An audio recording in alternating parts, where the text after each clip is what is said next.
the motivation to like write. Like I would try to sit down and try to write a verse, and after like 30 minutes, I would just like want to do something else. And I was like, damn, like it's just not there. So I mean, I admire anybody that can continuously like write, continuously keep that motivation. Right. I had it with TheBeeShine when I was actively like traveling to do interviews, because I did that for 7 years, and I always told myself I'm always going to be doing this until it's not fun anymore. Right. And that's what happened. So, but good 7 years of like being super active, just all my free time going out to doing it. So like I get it, but to stay super consistent for a long period of time is like, it's pretty remarkable. Right. So, but you did it for a lot of years. You took your break. You back at it in a different way. Right, I'm not. So tell me what you mean when you say you back at it in a different. Oh, because you're not gonna be. So. Interviewing as much. Well, yeah. So the difference is. So I guess I have to explain kind of like what happened was. Okay. I had like a specific vision of who I wanted to interview and what type of, like, I guess you could say like what era, certain old school artists. Right. And I was doing these ciphers. Right. And I wanted to, one of the big things I was doing was, well, in my mind, the big thing I was doing was not interviewing, the ciphers. Right. I was filming these ciphers and I was setting them up to have like different groups, different like, you can call them old school groups or even 90s groups together.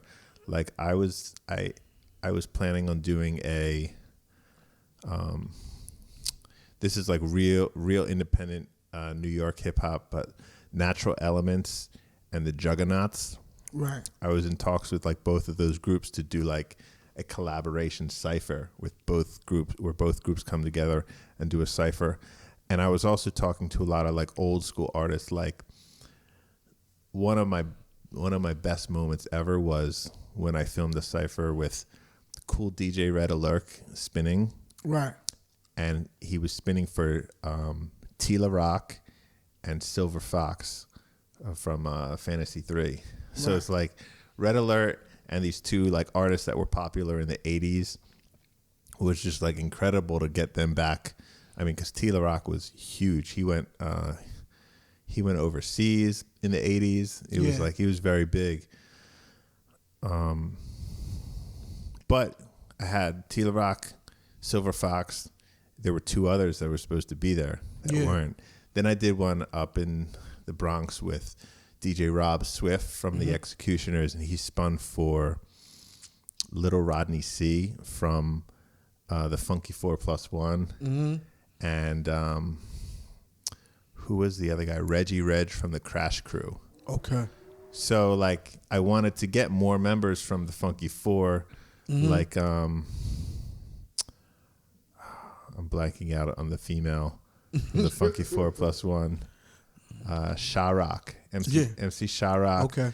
And others, and then other members of the Crash Crew, and have like these almost like a verses. Now it would be like like a cipher with these two old groups. Got you. Right. Imagine we did that kind of sorta, because I remember we did a cipher, and you had a whole nother group of guys that was there also. Yeah. Yeah, but it was more sporadic. It was a little different though. They were more individual artists. There were like three other individual artists, and and then your group. It wasn't like two groups.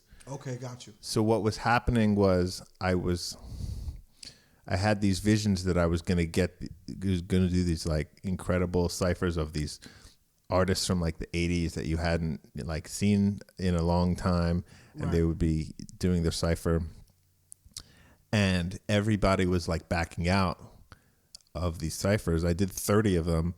I did more than 30 of them, and almost every single time people were backing out of these ciphers. And then I would be left with like maybe 2 or 3 people. Right. And I said, well, I can't book, I can't just film a cipher with just like a few. I mean, I could, but I wanted it to be a more like well-rounded group. So then I would end up hitting people up like with 1 or 2 days notice to come through. And granted, luckily a lot of people did come through, and it just turned into like a regular cipher. Nothing to take away from any of the artists. But it just wasn't my vision. You used to do it a little bit more with days prep, but then you started to do it a little bit short notice. It used to be like weeks prep. Right. Weeks, maybe longer. And then people would say they would do it, and then as you got closer, then back out of it. Yeah, so it just ended up being like a whole bunch of ciphers that ended up what they ended up as, which some of them were great, and some of them I was really surprised at, the artists, but it just wasn't my vision. Right. And so I just didn't want to just be doing random ciphers with random artists. I wanted it to be very strategic with very specific groups. Right. And it just, I don't know, people didn't take it serious, or they wanted to be paid, or things like that. Like, I get it, but it was just like people would agree to do it. And then wouldn't do it. And then back out, or just not show up, or like things like that. So then I was like, well, additionally, with just doing interviews, it got to be more frustrating because there was a time where I had scheduled an interview with Ice-T through his manager. Right. And this is when they did I don't know if it wasn't called Old School Hip Hop, but it was some big show where it was like Ice-T, there was like Sugar Hill Gang, Naughty by Nature was on it. It was something at the Coney Island Boardwalk. Mm-hmm. And so Ice-T's manager confirmed it. He's like, yeah, we're good. Like, here, I'll get you on the list to go backstage, and then, we can do it. Mm-hmm. So I'm like, okay, great. So I show up a little bit early. His manager, Mick? I don't remember his name. Okay. I don't remember his name, but Uncle Mick. So I end up waiting. People are showing up. Ice-T finally shows up. It's him. He's with Coco, and he's with his kid. I don't know. It was I think it was just one baby at the time. Right. So the 3 of them show up, and obviously I'm not going to rush Ice-T while he's with his family. Right. So he gets in his, but also once he shows up, I told you about these packed hallways backstage. Right. Like with a whole bunch of people like ice. Yeah. So you really have to like fight to get through to somebody. And then once you're there with a whole group of people around you, you have to like, right. And that's not normally like my style. Right. So no, it ain't. It's not my style. So anyway, he gets into his dressing room, whatever. Then I go up to the manager. I was like, hey, man, what do you think about like, setting up the interview? Like, what time do you think is good? When do you think we could set something up? Because I don't know what their schedule is like as far as when he's going on and this and that. And what I think happened was he assumed that just getting me backstage, getting me on the list was good enough for me to like do my thing. Right. And I'm not going to like, I'm not like aggressive enough to just stronghold people, like, for lack of better words, stronghold somebody like, yo, Ice, let's do this interview. Right. Because he might not even know. He might not even know I'm there for that or anything. So I asked the manager, like, hey, what do you think? And he was like, something like, man, what do you, I don't even remember now. He's like something like, man, what are you talking about? Man, what do you need me for? Or something like that, where he just like brushed it off like it was on me. Right. I was like, well, that's not really how this works, but okay. So he said like whatever he said in like a rude manner and just walked off. Mm-hmm. And at that point, I had been there for like 7 hours. And it was just so crazy. It was mob. The show started. It was like whatever. So I just ended up leaving. So like it was like a Saturday. I was there for 7 hours, left, didn't get the interview. And like, that's just one example of just the amount of like time that I spend like trying to get like maybe an interview when you still didn't even get the interview. Yeah. So that, and then these ciphers, people were just falling out. And then I was also in my head about like, you know, Combat Jack was really popular at the time. Rest in peace to him. You had other, you know, I mentioned him because he was an attorney in the music industry. And so he had all these relationships with these big artists that I was trying so hard to like build up a rep to, you know, be able to interview. And I was like, this guy's over here, like, just getting everybody he wants, and they have rapport and history, so it's super easy for them to talk. And I'm like, oh, what influenced you? So there's like not a lot of stories come out in my interviews compared to them. It's just all like history and stuff like that. So I was just like, I'm spending all this time, all my money, all my vacation time to like go out and travel and try to get these interviews. And I did get a lot of really, really good interviews. But it was a lot of negative things that happened on the way. Yeah, and I literally made no money from doing all these interviews. And I eventually got to a point where I was like, well, what am I doing this for? I got a lot of interviews. I got like hip hop heads loved TheBeeShine. Like, they love the interviews, and like, you know, the level of like respect and credibility was there. I built that up, and that was great. And then I met great people and stuff like that. But as far as just like, what am I doing with my time? What's the direction of, I guess, my life? What do I want to be spending my time doing? It was like I was at a crossroads between like, I'm trying to preserve the culture and, you know, the history of hip hop and this and that, versus like, what should I be doing for myself? And it was like, it hit that crossroads. So I went to, I think I started losing the motivation to like put that effort in after a certain period of time. And so it was like the summer of 2017. I remember feeling like less excited to do certain interviews that were like coming my way. So then I told Eclipse that I'll finish out. Well, I told him in October that I was going to finish out the year, and then I was going to be done with filming the show. And I hadn't filmed any interviews since. How did he feel about that when he said that? He understood. He understood? Yeah. He was, I think he was a little bit, I don't know if it was shocked, but we had a good relationship. He and I were it was like very fluid, where I would come in, set up, interview, and then put out the clips, and he may have like a comment here and there once in a while, but otherwise, like, everything ran very smoothly. So he was like, oh, now he got to find another like video person for the show. So I think he was like, that was it. But otherwise, Eclipse is super cool, man. Yeah. Super dope guy. Super. And he's got like the highest level of respect in the community. Yeah. Everybody loves him. I mean, he's one of the only few DJs that still like represent like independent hip hop. Yeah. There's no real outlets for it as big as what he's doing on Sirius XM. This is true. So yeah, he and I will text once in a while. We'll make jokes or something like that. Like, he's still cool. So I told him, and then I finished out the year, and then I went to Thailand for the first time because I think I was talking to somebody that I was working with, like at my job, and she was like, "Why don't you like save up your vacation time and just take a big trip at the end of the year?" Right.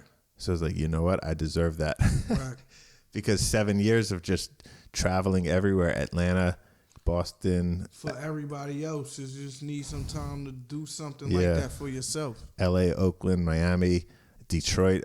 I went to Detroit 3 different times with the expectation of filming a documentary about the Detroit hip hop scene. So I was like really, really deep in it.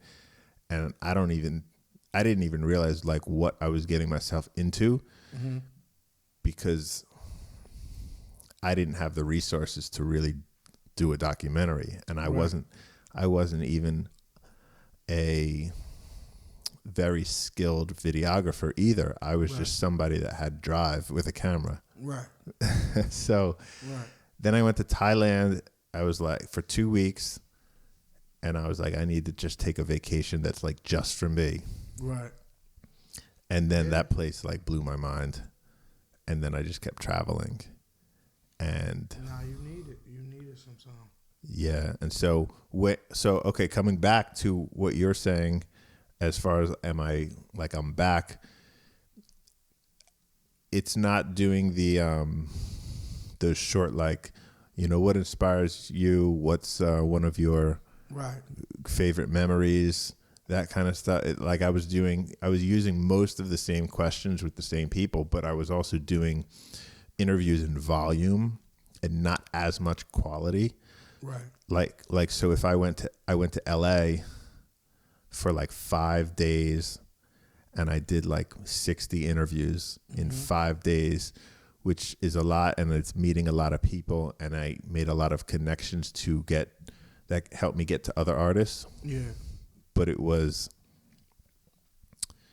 the volume. And so now it's like, all right, I'm not going to be running around. I'm not going to be like doing so much travel. I mean, I can drive somewhere, but you're right. I'm not trying to kill myself. Like just every chance I can get, like whatever. Right. And it's more about like the quality. Right. So that's why we're having like these conversations. Right. And, we did it. So you right now you're more quality over quantity. Yeah, it's quality over quantity. Also, I don't know if I want to do strictly podcast stuff with hip hop. Right. Like I have a lot of ideas where I want to like talk to other people in like different industries and things like that. So that's that's dope. Yeah, so that's kind of where I'm at. I actually thought about making like a video because I never really announced anything. Right. And say like, this is what happened, this is where I'm back, but I think we just did that. I think I did it already. No doubt. So so you could technically say I'm back. I mean, I have literally like hundreds, maybe 500 interviews that have never been released. So the YouTube channel is still going to show new content. Right. I have a Prodigy interview that never released. That's crazy. Yeah. And you know what? I asked him, one of the questions that I used to ask people were, what do you want people to remember you for? And he answered that question. And I don't. Okay. No. I can't remember specifically what he said. Okay. But that's like a clip. And it's crazy to think because I probably interviewed, I don't know, now it might be like a dozen people that passed away. And that is that crazy. You have. Yeah, I have interviews with. And yeah, that's crazy. I remember when it was like 1, it was 2, it was 3. And I was like, this is like a little bit scary now. But these interviews are time capsules. But again, with the traveling, with I was filming, I was scheduling. That's important in itself. What? The fact that you have these pieces left of these people that people haven't even been able to see. Imagine when Havoc sees that. How are we gonna feel when he see that? And it's not anywhere circulating around. Right. Nobody has it. No one has it. Yeah, I'm definitely not holding on to it for any reason. Right. The thing is that why I have so many interviews not released is that I was doing all of the scheduling, the filming, the traveling, the interviewing, the editing, social media, the write-ups on the blog. Right. So now it's I just have the videos, and I'm not worrying about like making a write-up on the website. Right. It's really just getting the interview edited and putting it on YouTube. Gotcha. And so that way it will allow me to steadily like release. So the channel is going to continue to put out the content, and we'll see what I end up doing as far as like doing more videos or podcasts and things like that. Right. So that's where I'm at.